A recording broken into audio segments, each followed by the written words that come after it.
ইরানি থানার পুলিশ নাবালিকা ধর্ষণ কাণ্ডের সঙ্গে জড়িত দুই অভিযুক্তকে মাত্র 12 ঘন্টার মধ্যে গ্রেপ্তার করে দ্রুত পদক্ষেপে নজির স্থাপন করেছে।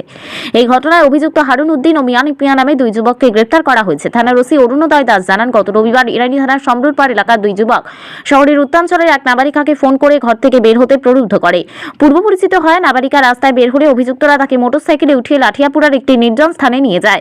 সেখানে তাকে জোরপূর্বক ধর্ষণ করা হয়। ধর্ষণের পর অভিযুক্তরা ঘটনাস্থল থেকে পালিয়ে যায় এবং নাবালিকাকে অচৈতন্য অবস্থায় জঙ্গলে ফেলে রেখে যায়। স্থানীয়রা ঘটনাস্থলে মেয়েটিকে অসুস্থ অবস্থায় দেখতে পেয়ে দ্রুত ইরানি থানায় খবর দেন। পুলিশ মেয়েটিকে উদ্ধার করে শারীরিক পরীক্ষার জন্য উনকোটি জেলা হাসপাতালে পাঠায়।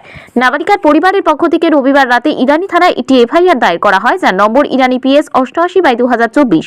অভিযুক্তদের বিরুদ্ধে 137(2)(72), 35(5) BNS এবং পক্সো আইনে মামলা দায়ের করা হয়েছে। পুলিশের দ্রুত তদন্ত ও অভিযানের ফলে সোমবার দুপুর নাগাদ দুই অভিযুক্তকে গ্রেপ্তার করা হয়।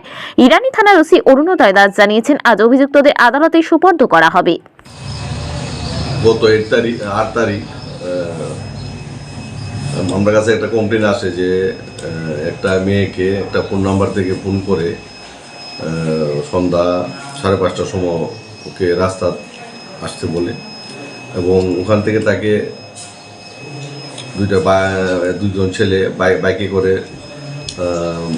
লাঠিয়াপুরার দিকে নিয়ে যায়। তখন সন্ধ্যা এখানে দুজন তারা রেপ করে থাকে জোরপূর্বক এবং পরে ফেলে চলে যায়। তারপর আমরা তদন্তে নামি এবং ওই মোবাইলকে কেন্দ্র করে আমরা আসামিকে 12 ঘন্টার মধ্যে একজনকে গ্রেপ্তার করতে সক্ষম হয়েছি, আর একজন গতকাল রাত্রে আমরা 24 ঘন্টার মধ্যে করতে পেরেছি। এখানে একটা কেসও নিয়েছি আমরা, ইরানি PS case number 88/2024 under section 137/2/3/5 BNS and 6 of POCSO Act আমরা একটা কেস নিয়েছি এবং আজকে কোর্টে আমরা ফরওয়ার্ড করবো দুজন আসামিকে যা রেপ কেসের।